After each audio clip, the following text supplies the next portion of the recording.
신명기 6장 1절 9절 말씀 통해서 이스라엘아 삼가 듣고 행하라 라는 주제로 말씀을 살펴보고자 합니다. 오늘은 18번째 신명기 강의인데요. 신명기 우리가 6장은 물론 이제 5장부터 비롯된 건데 두 번째 설교, 모세의 두 번째 설교에 해당하는 내용 중에 6장이 이제 본격적으로 본론이에요. 자, 우리가 서론법 한번 같이 한번 읽어봅시다. 신명기 6장은 모세의 두 번째 설교 본론 부분으로 6장에서 이제 본론 부분이 두 번째 설교의 핵심이 6장에서 26장인데 그 중에 이제 대표적인 앞서 10계명을 5장에서 우리가 보았죠. 그 5장에서 본 내용을 구체적으로 이제 좀 세밀하게 세분화하는 거예요. 10계명에 뒤따르는 율법의 세부적인 내용을 강론하고 있다. 이 중에 이제 우리가 본문 1절 9절이죠. 9절은 율법이 주어진 참된 목적은 이제 제가 간략하게 이제 요약을 했는데 복을 받아서 번성하고 장구하기 위한. 그러니까 하나님이 율법을 주신 목적이 이거예요. 우리가 잘되고 형통하기 위한. 근데 그게 이제 계명이라는 것, 율법이나 계명이나 규례나 이런 법도나 다른 표현들로 각각 단어가 다르지만 내용은 거의 대동소이한데 그 내용에 보면은 이런 명령들로 되어 있는 거예요. 벌써 이스라엘아 들어라 이스라엘이여 이렇게 나오거든요. 이게 율법의 이제 시작이. 그러니까 들어라 또 삼가라 행하라. 그리고 너도 행하고 내 자손들도 행하게 하라. 이게 다 명령이잖아요. 그러니까 우리가 이 명령이라는 것은 어느 누구든 좋아하는 사람이 하나도 없어요. 부담되는 거거든. 그러니까 이것이 이제 그리고 이제 가다 보면 우리가 인생길을 가다 보면 이런 명령들이 걸릴 때가 있어요. 언제? 나의 욕심과 나의 의견 주장 이러한 돌뿌리에 걸린단 말입니다. 걸릴 때 이게 뭐예요? 명령이 부담이 되고 거추장스럽게 되고 이렇게 될 때가 있다는 거죠. 그럴 때 하나님이 사실 나에게 복을 주시고 나와 내 자손이 장구하고 복을 받기 위한 것으로 주셨지만 우리는 그걸 그렇게 받아들이지 않는다는 거죠. 앞서 우리가 난 예배도 우리가 살펴봤지만 초대교회나 지금이나 시대는 2000년 지났지만 똑같은 현상이 반복되는 이유는 뭐예요? 욕심 때문에 그러거든요. 그걸 얼마나 내려놓느냐 그게 참 어려워요. 그래서 끊임없이 일종의 경건으로 말씀의 능력이죠. 자기를 처복종시킵니다. 고린도전서 9장에 보면 바울이 그래 내가 내 자신을 처복종시킵니다 그랬어요. 그게 이제 셀프 컨트롤이죠. 자기를 리모컨 같이 뭐 이렇게 해서 조정을 하는 거예요. 왜 그러느냐? 그 가장 중요한 게 그 절제예요, 절제. 셀프 컨트롤의 핵심이 뭐냐면 절제거든요. 그렇게 하는 이유가 뭐냐면 내가 복음을 전파한 후에 도리어 버림이 될까 두려워합니다. 이렇게 표현을 했어요. 도리어 버리면 되냐? 내가 자격 상실이 될까 두렵다. 이렇게 조심했던 거예요, 바울이. 그러니까 그가 얼마나 하나님의 사람으로서 고민했는가 하는 것을 엿볼 수 있는 거죠. 이렇게 보면 돼요. 운동선수랑 비교해보면 바울이 이제 고린도 9장에서도 그런 비유를 하는데 두 부류의 운동선수를 비유를 해요. 어떻게 하느냐면 하나는 달리기 선수, 하나는 두 번째는 소위 레슬링, 금리나 복싱 선수, 격투기 선수죠. 이걸 예를 들어서 이 사람들이 면류관을 받기 위해서 뭐 한다? 모든 일에 절제한다. 실제 우리 그렇잖아요. 어제도 제가 안세영이 17살 때 배드민턴 선수죠. 17살 때 그 세계 랭킹이 50 몇인가 그랬더라고요. 보니까. 근데 당시 세계 랭킹 1위가 타이페이 대만의 1위였는데 그 1세트를 빼앗기고 2세트, 3세트를 따내서 2대1로 역전을 해서 우승을 해요. 그러니까 승리를 해요. 그거 이제 보니까 야, 그게 대단하다 그런 생각이 드는데 그러한 선수가 그런 정도의 노력이 됐으려면 얼마나 노력이 했겠느냐 이런 거 엿볼 수가 있잖아요. 그러니까 우리가 마찬가지로 이 이스라엘아 듣고여 삼가 행하라 이런 말씀의 명령에는 어떤 의미가 있는지를 우리가 좀 주목할 필요가 있다. 그러니까 들어야 되고 삼가야 되고 또 행해야 되는 그런 내용에 보면 부담이죠. 자, 그럼 어떤 내용이냐? 다시 한번 서로 읽어봅시다. 이중 본문은 율법이 주어진 참된 목적이 이제 복을 받아 번성을 창고하기 위함이죠. 상기하고 있는데 특히 뭘로? 쉐마라는 쉐마는 히브리어로 들어라 그런 뜻이거든요. 일종의 명령어죠. 들어라. 쉐마 이스라엘 그러거든요. 이스라엘아 들어라 그런 말이거든요. 쉐마로 교훈하고 있음을 알 수 있다. 쉐마는 유대인들이 이 쉐마라고 하는 이 들어라 이스라엘이라는 이 표현은 이스라엘의 아침 저녁으로 이 구절을 완성했어요. 이 쉐마가 어떤 내용입니까? 그래서 학자들 견해는 처음에는 6장 여기에 보면 4절만 했었다. 또 다른 학자는 6장 5절로부터 9절이다. 또 다른 학자 11장도에 포함된다. 출애굽기도 포함되고 민수기도 포함된다. 이렇게 해서 첨부하고 있는데 가장 중요한 것은 6장 4절로 9절의 내용이 쉐마에 관련된 내용이에요. 예, 매우 중요해요. 이거는 이스라엘이 어렸을 때부터 소위 말하면 암송하고 낭독하고 하는 그거예요.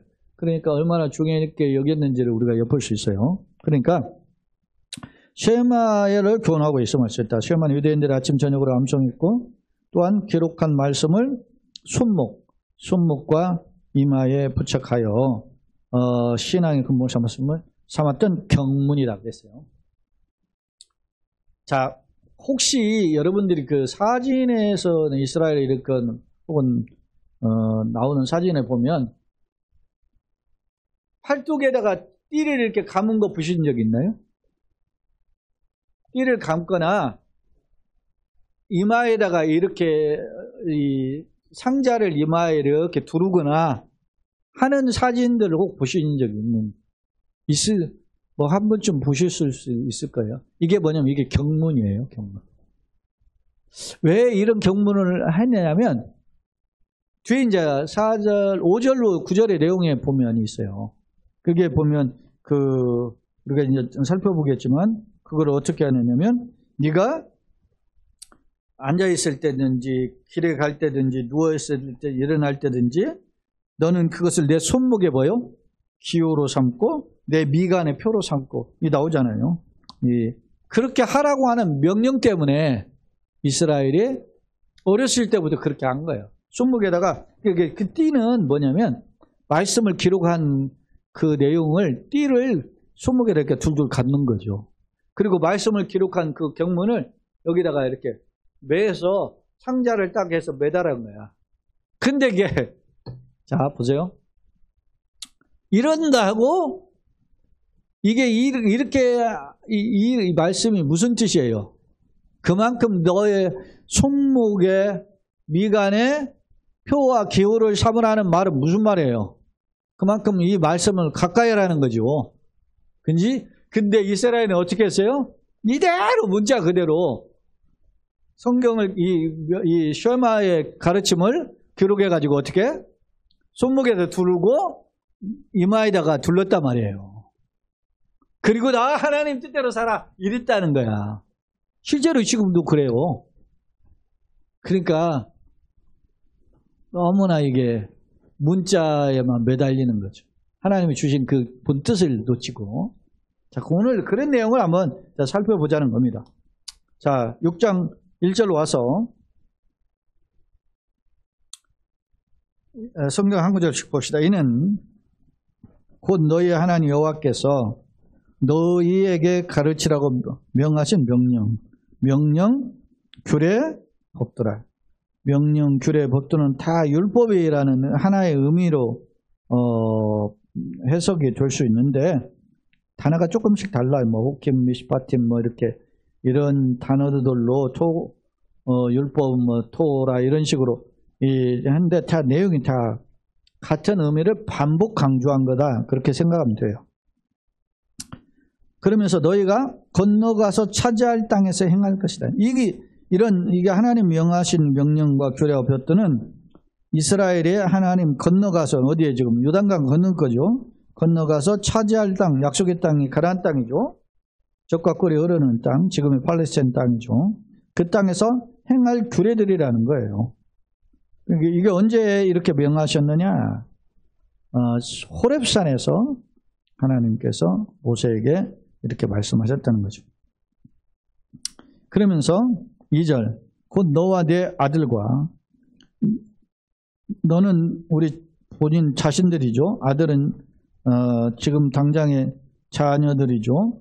그리고 내 손자들은 그 아들의 아들 딸들이니까 손자들이 평생에 네 하나님 여호와의 계명을 경외하며 내가 너희에게 명한 그 모든 규례와 명령을 지키게 하기 위한 것이며. 그러니까 이것은 하나님의 명령은 대대에 지켜야 될 명령이다. 그런 것입니다.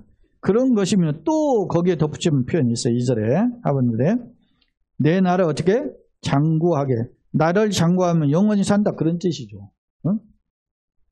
날은 우리가 생명의 기간이잖아요. 그것을 장구, 영원, 길장자 오래를 굳자잖아요. 그러니까 영원히 오래도록 그런 표현이에요.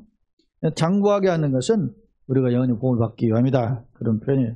주가 이제 뒤에서 설명하겠지만 한번 또 3절을 같이 읽어봅시다. 이스라엘아 듣고 삼가 그것을 행하라.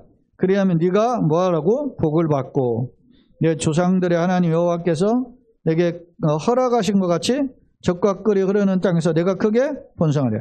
이걸 왜 지키라고 자꾸 하느냐? 네가 복을 받고 네 자손이 복을 받고 네 하나님이 약속하신 땅, 젖과 꿀이 흐르는 땅이죠. 가나안 땅, 약속의 땅이죠. 그래서 번성하기 위한 규례라는 거예요. 그걸 그러면서 강조하는데 여러분 지금 가지고 계신 교재 에 있고 유인물이 있고 화면에는 두 번째 화면에 제가 적어놨어요. 내 나라를 장구하기 위한 것이다 라는 것에 대한 해석이 세 가지 삼중적 해석을 해요. 삼중적 축복이다 그랬는데 첫째, 개인의 장수와 평강이다. 두 번째, 민족이 어떻게 해요? 흥왕하고, 왜냐하면 자손의 자손이니까 민족이죠. 이스라엘은 아브라함이 자손이잖아요. 그러니까 민족이 흥왕하고 번성하는 거예요. 자손이 번성한다는 거는. 그리고 구속자적으로 보면 인류가 구원을 받는 그런 게 이게 소위 계명을 주신 목적이다. 이게 삼중적 축복 이렇게 학자들이 해석을 해요. 자, 그러면 이제 봅시다. 도대체 쉐마가 주신 명령이 뭐냐? 쉐마 들으라 라고 하는 뜻인데 쉐마가 뭐냐? 한번 살펴봅시다. 4절로 9절이 이제 쉐마예요. 자, 이스라엘아 들으라. 들으라 라는 단어가 쉐마라 그랬어요. 그러면서 뭘 들어야 되느냐? 첫째, 우리 하나님 여호와는 오직 유일한 여호와시며. 이 처음에 이게 쉐마 이스라엘이 6장 4절이 쉐마였는데 5절로 9절이 학자들은 첨가했다는데 보통 그냥 6장 4절로 9절이 쉐마에 해당하는 내용이란 말이에요. 뭘 우리가 들어야 되느냐? 첫째, 우리의 하나님 여호와는 오직 유일한 여호와시다 이 말이에요. 지난 시간에도 우리가 10계명을 이야기할 때 제1계명을 이야기할 때 내 앞에 다른 신을 내게 두지 말지니라 그랬죠. 이게 유일신앙을 강조한 거라 그랬죠. 근데 유일신과 단일신이 왜 다르냐? 그걸 제가 지난번에 한번 설명했었어요. 고대 근동의 신앙은 무슨 신이죠? 범신이에요. 모든 것에 신이 있다고 생각하는 거예요. 그 중에 누구를 섬겨요? 제일 센 신을 섬겨요. 그 신이 무슨 신이에요? 다니엘 신이에요. 그게 바알이든지 아니면 무슨 뭐 태양신 파라오든지 아니면 뭐 달신 말뚝이라든지 아니면 뭐 예를 들어서 지역신인 그모스라든지 이런 게 전부 다 자기들이 섬기는 신의 그 나라의 신들이죠. 태양신은 애굽, 달신은 바벨론, 그모스는 모압, 뭐 이런 식으로 바알은 가나안. 이 사람들은 세상에 여러 신들이 있는데 그 중에 제일 센 신을 섬기겠다 해서 섬기는 신앙이 무슨 신이라고? 다니엘 신이. 그런데 4절 다시 보세요. 이스라엘아 두라 셔마 이스라엘 그러면서 우리의 하나님 여호와는 오직 유일한 여호와다. 그러니까 다니엘 신의 센 신이 다니엘 신이라면 하나님은 뭐요? 하나님 외에는 모든 것은 다 우상이다. 우상. 오직 하나님만 참된 신이다. 그게 유일신이에요. 개념이 달라요. 고대 근동과의 신앙 자체가 다르다. 오늘날도 마찬가지예요. 우리가 살아가면서 하나님과의 관계에 대한 신앙이 분명하지 않으면 다른 게 무너져요. 그러잖아요. 왜 기독교는 독선적이냐? 어? 뭐 예를 들어서 불교 측에서 성탄절에 예수님 탄생 축하합니다 했으면 너네들도 뭐 4월 18일 부처님 탄생 축하해야 되지 않냐? 그걸 누가 해요? 천주교에서는 한단 말입니다. 근데 우리 개신교에서는 안 해.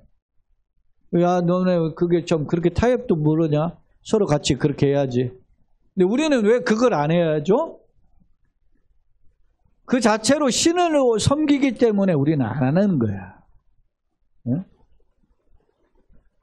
왜? 유일신앙이기 때문에. 하나님 외에는 섬길 대상이 없기 때문에. 누가 개인적으로 생일 축하합니다 뭐 이렇게 이야기하는 정도는 할 수 있지. 그러나 그것을 신앙의 대상으로 보아서 하는 행위들이기 때문에 안 한다는 거죠. 그래서 이걸 세상 사람들은 이해를 못하고 기독교가 참나 왜글 쓰고 좀 독선적이고 타협적이지 못하다 이렇게 비판하지만 우리는 어쩔 수 없는 거야. 왜? 이스라엘아 들으라 우리 하나님 여호와는 오직 유일한 여호와시니. 이 굉장히 중요해요. 이 아까 이야기했죠. 쉐마를 주신 목적이 뭐라고? 우리의 날이 장구하고 우리 자손이 영원히 복을 받기 위한 거라고. 그러니까 내가 유일신앙을 내려놓는 순간 나와 내 자손이 무너지는 거예요. 이걸 놓쳐서는 안 돼. 그러니까 쉐마의 첫 번째는 뭐냐? 유일신앙에 서라. 그런 뜻이에요. 4절이.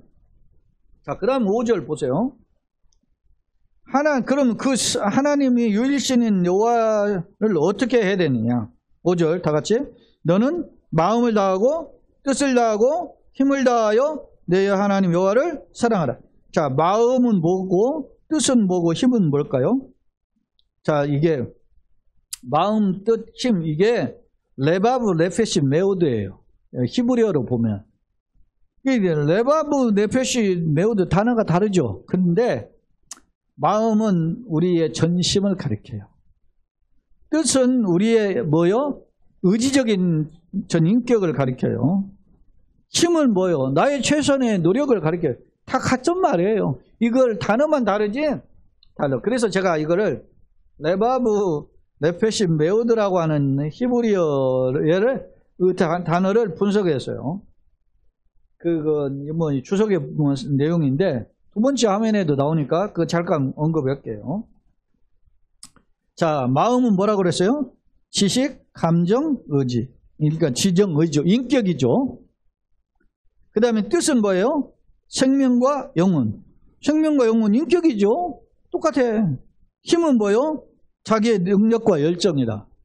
그러니까 자기의 이 능력과 열정이 어디에서 나와요? 인격에서 나와요. 그러니까 이게 소위 말하면 반복 강조예요. 그러니까 다시 5절 와서 너는 마음을 다하고 뜻을 다하고 힘을 다하여 내 하나님 여호와를 사랑하라. 그러니까 내 전인격적으로 막 내 삶을 쥐어짜서 하나님을 사랑하라 라는 거예요. 4절과 5절은 같은 의미죠.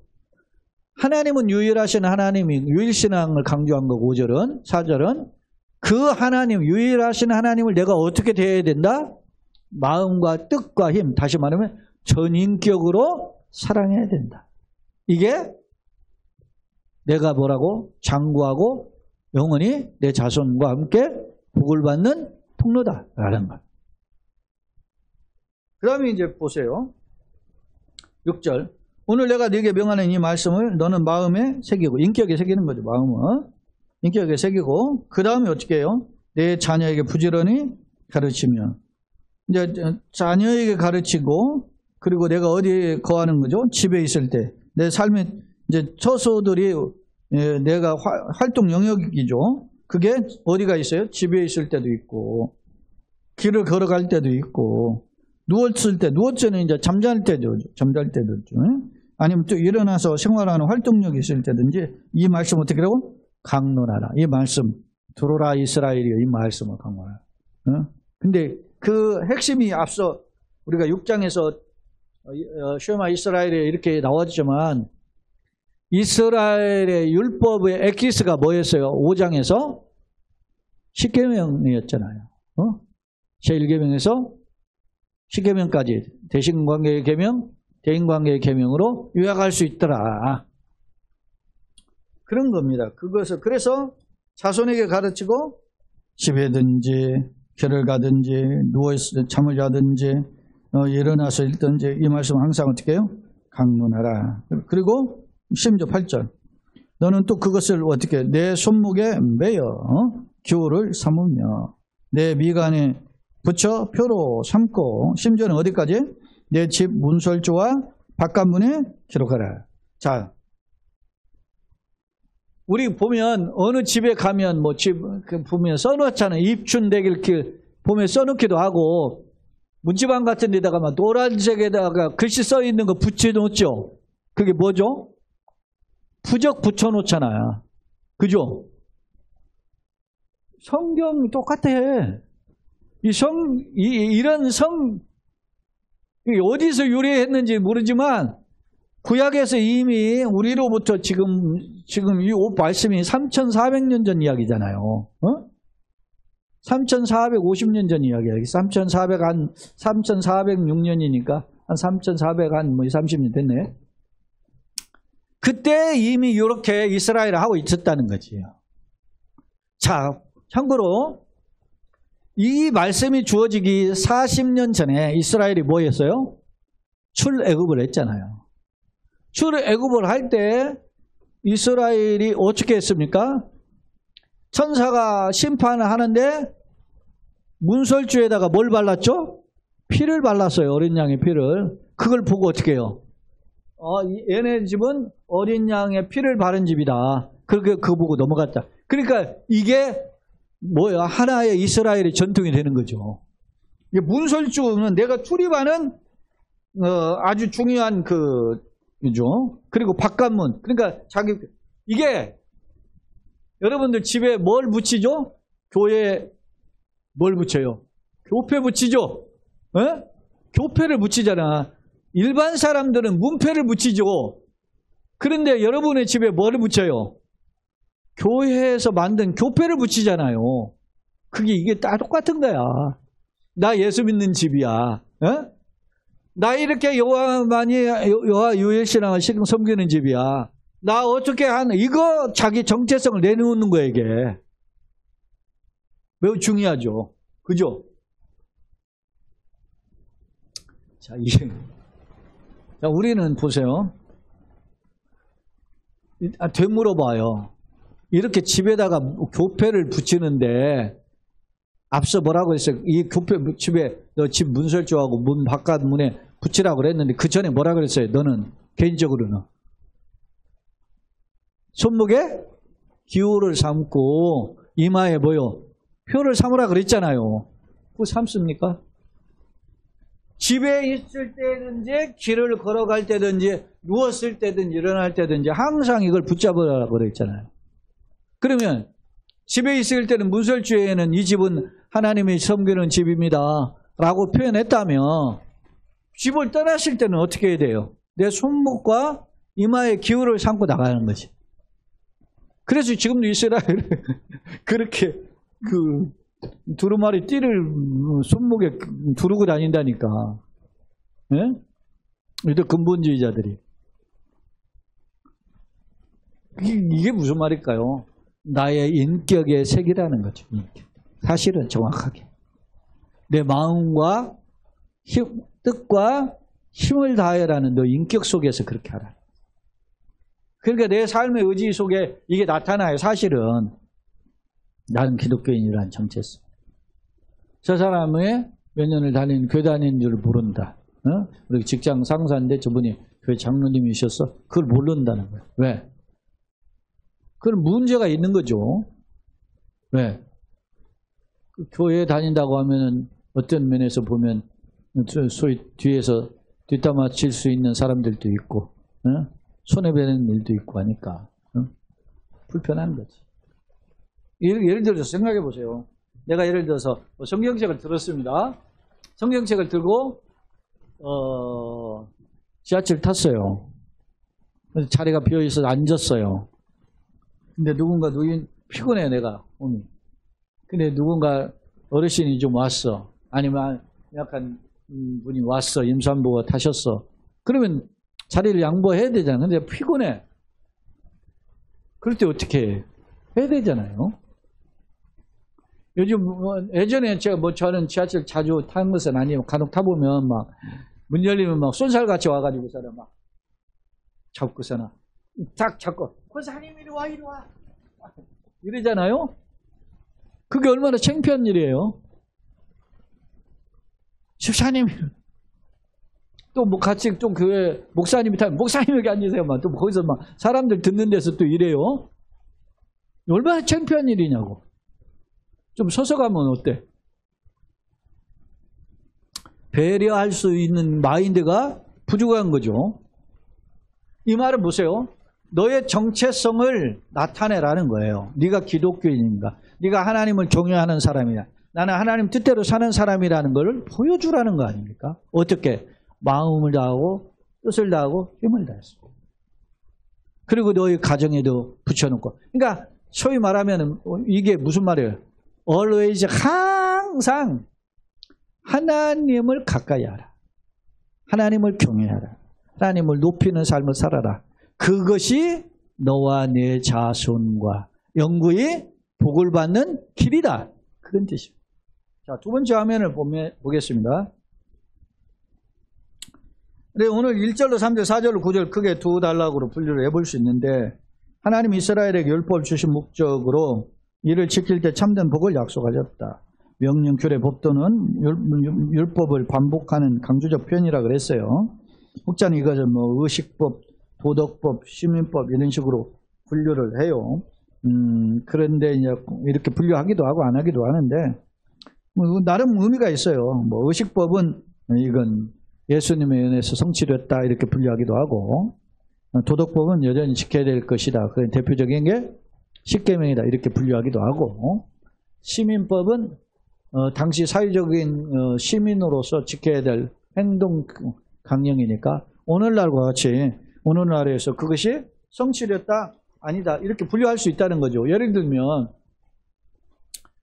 그 당시 사회에서는 어떻게 해요? 남의 것을 이렇게 했으면 몇 배로 갚아요? 2배로 갚잖아요. 그런 규례들이 지금 시민법으로 볼 때는 우리로 뭐예요? 민법이나 형법이나 이런 거에 다 규정되어 있잖아요.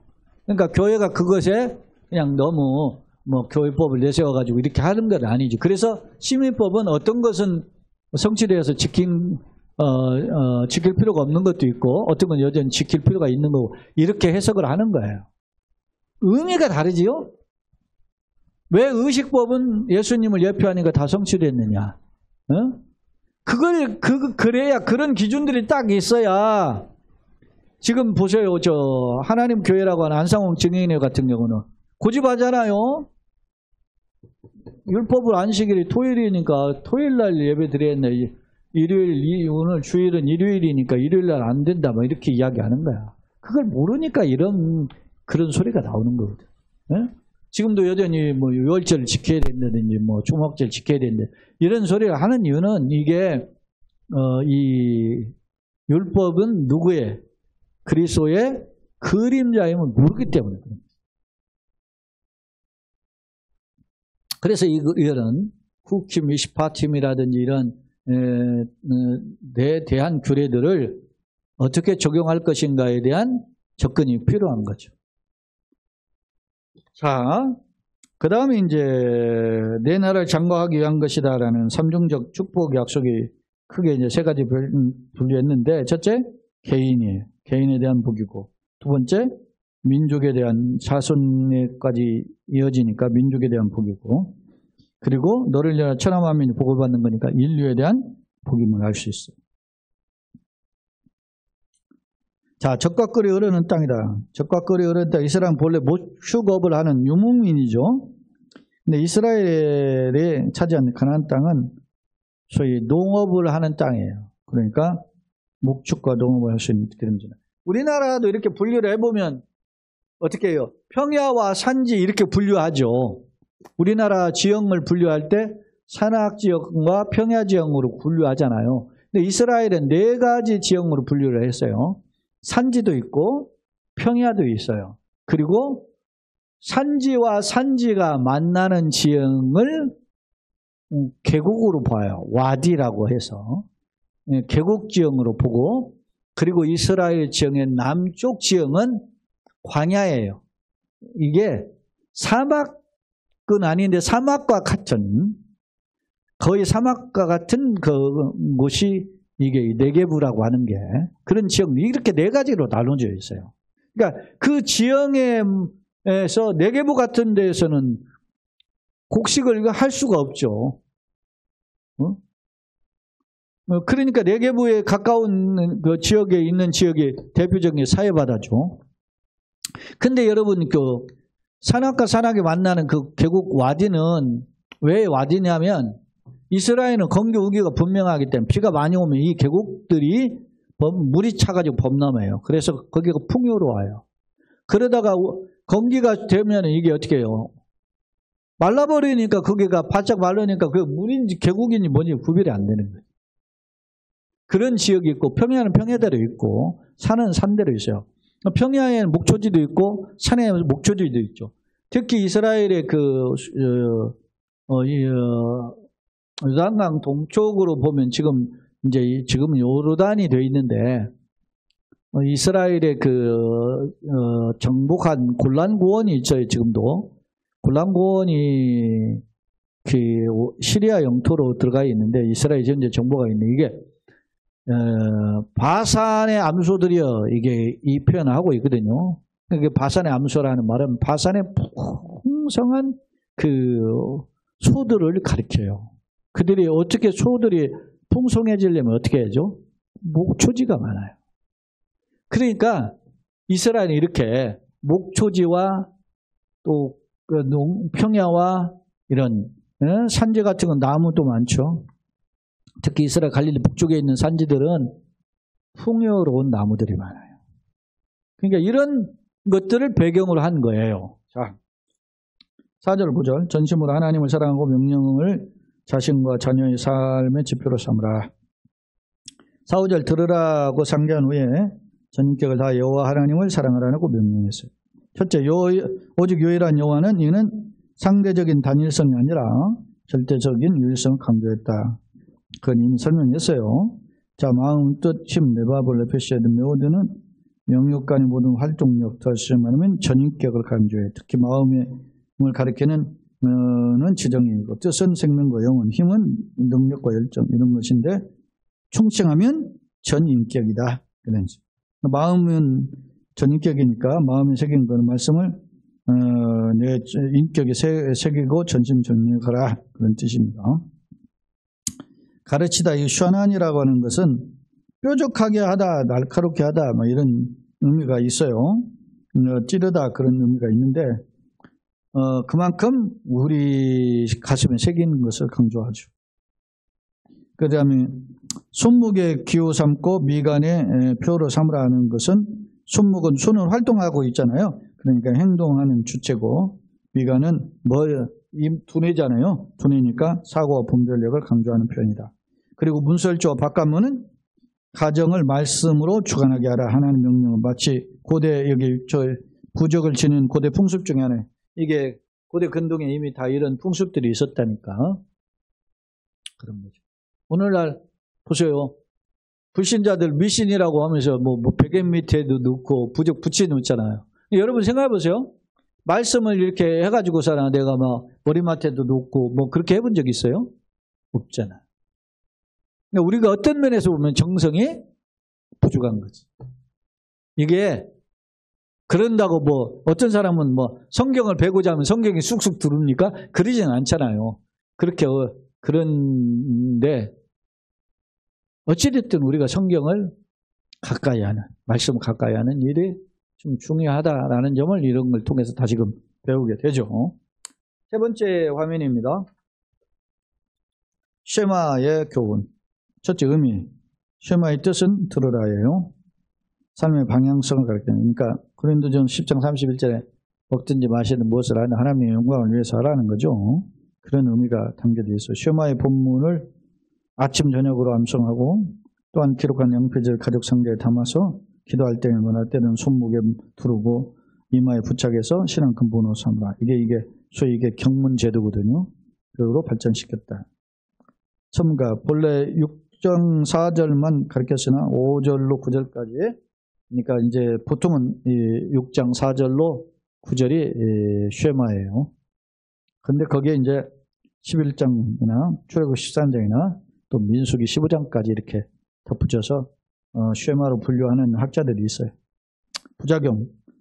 시간이 흐르면서 이게 형식화된 거죠. 쉐마의 근본 정신을 망각하고 경문제나 의식 등 외식적인 수단으로 사용했어요. 그래서 바리새인들이 예수님의 책망을 받은 거죠. 이런 경문을 막 차고 손목에 두르고 머리에 하고 수술로 하고 뭐 이렇게 차고 다니기만 하면서 자기는 지키지도 않고 지키는 사람을 또 말이지 제대로 못 지켜 만들기도 하고 그런다고 해서 예수님의 강력한 책망을 받았던 사람들이 바리새인이다라는 결론입니다.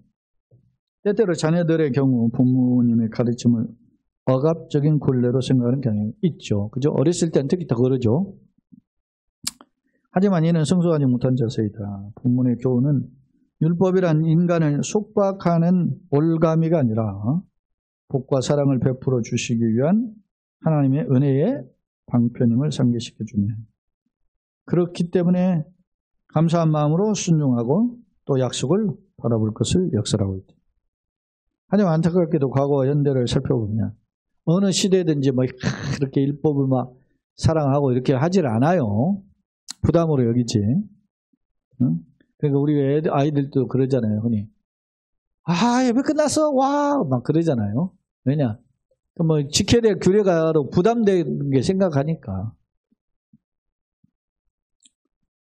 안타깝게도 과거나 현대를 살펴보면 계명 부득이한 명령으로 생각하고 전인격적으로 대하지 못한 결과 외식적인 수단으로 삼고 말았다는 점이다. 나는 어떤가? 하나님을 사랑하며 전심으로 말씀을 붙잡고 있는가? 썩어질 것을 자랑하는 시대에 자신은 물론 자손까지 말씀을 사모하는 가문이 되기를 소망하고 그렇게 하고자 하는 목적이 왜 하나님 우리에게 복을 주시기 위한 것이기 때문에 그런 복의 은총을 덧입는 우리와 우리의 속한 가정이 되기를 예수님의 이름으로 축원합니다. 아멘.